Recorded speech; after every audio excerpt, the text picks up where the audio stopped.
Minuit approche lentement. Elle prononce le nom. 3 fois exactement. Le miroir vibre. Une main ensanglantée sort. Du sang couvre tout. Elle crie fort. La main l'attrape. Elle se réveille. Peut-être presque seulement. Où est-elle? La maison semble vide. Personne ne la voit. Personne ne l'entend. Qui l'a appelée? Qui a dit son nom? Une maison ancienne attend depuis des années au bout d'une route presque déserte et abandonnée. Personne ne passe jamais par là. Les murs sont couverts de lierre épais. Les fenêtres sont si sales qu'on les croirait éternellement plongées dans une nuit totale. Les habitants l'appelaient la maison du miroir. Personne ne savait pourquoi exactement. Jusqu'au jour où une nouvelle famille vint s'y installer. La famille traversa le seuil pour la première fois. Mère, père, et une jeune fille de 17 ans nommée Élise qui ne craignait rien ou presque rien dans ce monde. Elle considérait tout avec un sourire du rationaliste.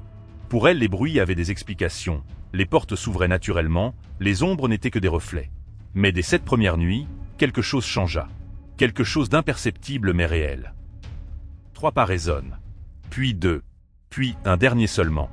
Élise ouvre les yeux à 3h13 exactement. Le silence revient soudain dans la maison. Elle consulte son téléphone. Leur confirme son pressentiment angoissant. Un bruit résonne contre le miroir de sa chambre. Un léger toc discret et troublant.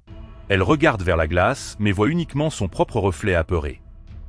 Le lendemain matin, Élise pose une question simple à sa mère. Pourquoi ce vieux miroir se trouve-t-il dans sa chambre exactement? Sa mère hausse les épaules avec indifférence. Il était déjà là lorsqu'ils ont acheté la maison ancienne. Pourquoi ne l'ont-ils pas retiré? Personne n'a réussi à le décrocher du mur obstinément. Élise s'approche du cadre noir décoré de motifs étranges. Elle voit alors des lettres gravées dans le bois usé. Mary. Probablement le prénom de l'ancienne propriétaire, pense Élise superficiellement. À cet instant exact, le miroir devient glacial sous ses doigts tremblants. Une froideur anormale et surnaturelle envahit le verre antique. Elle retire sa main brusquement du cadre. La pièce autour d'elle se remplit d'un silence pesant et oppressant. Elle lève les yeux vers son reflet dans la glace. Quelque chose semble avoir changé légèrement. Elle lève sa main gauche lentement. Son reflet lève la main. Elle sourit vers le miroir. Son reflet sourit aussi naturellement. Puis Élise cesse de sourire complètement. Mais dans la glace, son double continue de sourire tranquillement. Le sourire s'élargit progressivement sur le visage du reflet. Elise sent son cœur s'accélère dangereusement. Elle se détourne du miroir d'un coup sec. Quelque chose est horriblement faux. Le soir même, Élise raconte tout à ses amis réunis ensemble. Ils éclatent de rire sans retenue ni pitié. L'un d'eux demande si elle connaît Bloody Mary. Elle secoue simplement la tête négativement. Son ami lui explique alors la légende ancestrale avec écoutez, il faut se placer devant un miroir dans l'obscurité totale. Prononcez Bloody Mary 3 fois. Elle apparaît selon les versions. Elise éclate de rire brièvement. Mais son sourire disparaît très rapidement après. Cette nuit-là, Élise cherche la légende sur Internet intensément. Elle trouve des centaines de témoignages différents d'expériences troublantes. Des histoires variées. Des noms différents. Des périodes historiques différentes. Mais une chose revenait constamment dans tous les récits. Le miroir ne montre pas toujours la même chose. Parfois Bloody Mary apparaît derrière la personne. Parfois directement dans le reflet. Parfois elle prend l'apparence du observateur lui-même. Elle éteint son téléphone lentement. Elle regarde le miroir couvert de ténèbres. Elle murmure le nom une première fois avec hésitation. Rien n'arrive du tout. Elle prononce encore le nom une deuxième fois plus fort. Toujours rien dans la chambre silencieuse. Elle allait prononcer le nom une troisième fois quand elle entend quelque chose. Un bruit sec résonne contre le miroir. Talk. La glace vient clairement de vibrer.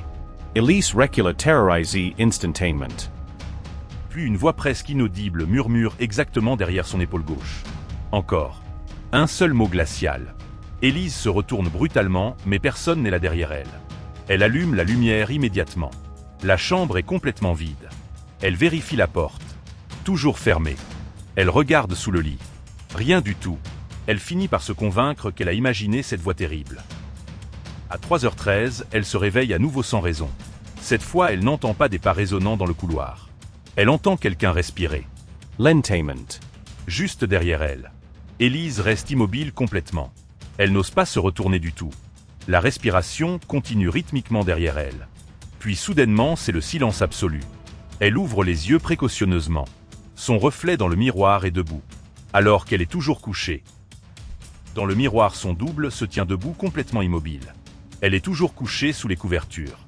Le reflet lève lentement un doigt. Il le pose contre ses lèvres. Chut. Élise sent son sang se glacer dans ses veines. Elle hurle de toutes ses forces.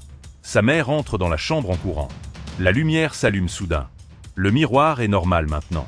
Son reflet est exactement comme elle est tendue. Sa mère demande ce qui s'est passé. Élise pointe le miroir avec un doigt tremblant. Il y avait clairement quelqu'un dedans, murmure-t-elle. Sa mère la regarde avec inquiétude légitime. Elle dit simplement qu'il n'y a personne.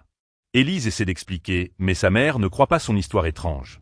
Elle pense que c'est un cauchemar ou une hallucination due au stress de ce nouvel environnement. Elle ferme la porte doucement.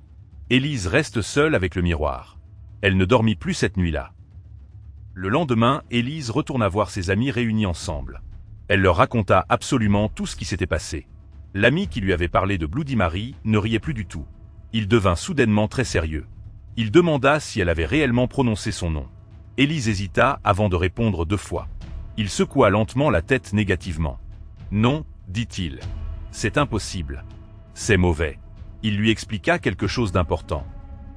Dans les versions anciennes de la légende, il ne fallait jamais arrêter le rituel une fois commencé. Pourquoi ?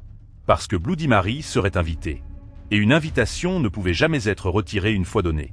Elle viendrait certainement chercher celui qui l'avait appelée. Élise sentit une boule énorme se former dans son estomac. Elle demanda ce qu'elle devrait faire maintenant. Son ami répondit directement. « Ne regarde plus jamais le miroir. Jamais. Sous aucune circonstance. » Cette nuit-là, Élise recouvrit le miroir avec une couverture blanche. Elle pensa être enfin tranquille et protégée.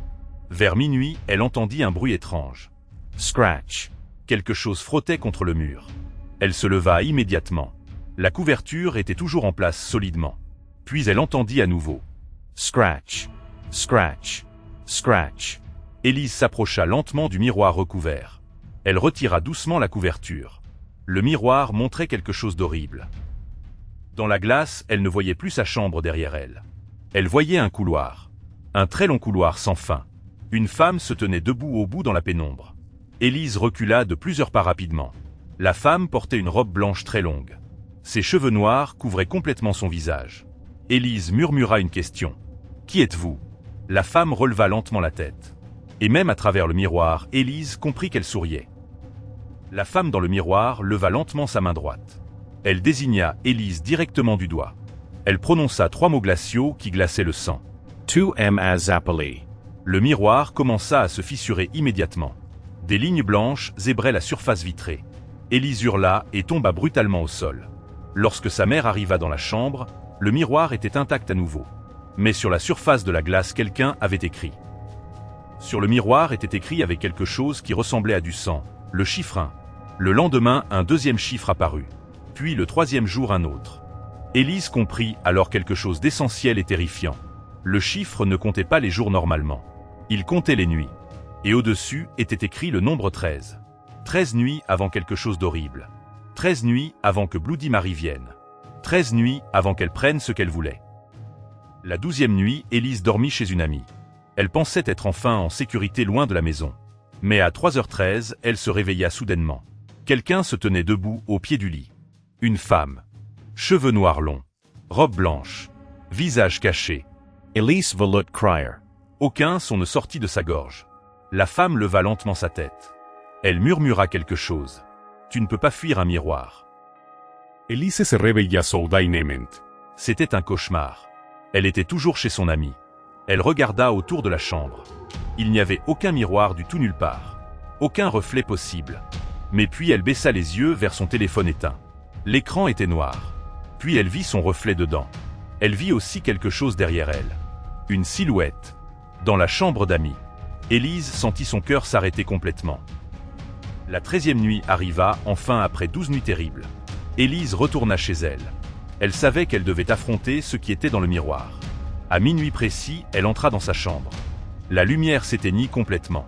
Elle prit une bougie tremblante. Le miroir était couvert d'une autre couverture.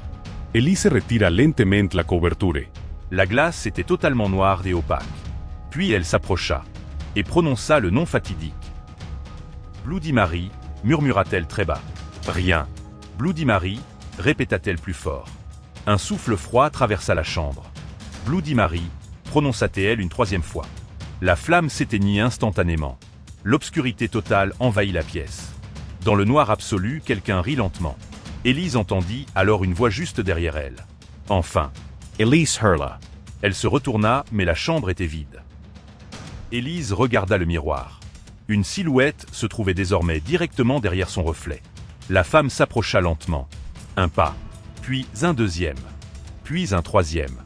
Elle arriva juste derrière le reflet d'Élise et posa ses mains sur les épaules du reflet. Élise sentit alors clairement quelque chose toucher réellement ses épaules. Elle hurla en se tournant, mais il n'y avait personne derrière elle. Uniquement la femme restait dans le miroir. La femme approcha son visage de l'oreille du reflet d'Élise. Elle murmura quelque chose de terrible. « Regarde-moi !» Élise ferma les yeux fermement. Elle refusa absolument. La voix continua. « Regarde-moi !» Elise plurate intensement. « Regarde-moi !» Puis une dernière fois. Beaucoup plus près. « Regarde-moi ou je prendrai ta place. » Élise ouvrit lentement ses yeux. Le miroir allait changer sa vie. Elle regarda le miroir directement. Bloody Mary n'était plus derrière elle. Elle était à sa place. Le reflet d'Élise avait complètement disparu de la glace. À la place se trouvait la femme. Elle sourit lentement. Élise recula d'horreur. Mais le reflet ne bougea pas du tout. Il leva lentement sa main et frappa violemment contre la glace. Toc. Une fois. Toc. Deux fois. Toc. Trois fois. Le miroir se fissura complètement. Une main ensanglantée sortit de la glace. Le lendemain matin, la mère d'Élise entra dans sa chambre. Le lit était complètement vide. La fenêtre était fermée. La porte également. Aucune trace de violence. Le miroir était intact. Mais la mère vit quelque chose dedans. Élise était là, derrière la glace. Elle frappait contre le miroir. Elle pleurait. Sa mère posa ses mains sur la surface froide. Mais Élise n'émettait aucun son. Puis une silhouette apparut derrière elle. Une femme. Et le cycle recommença.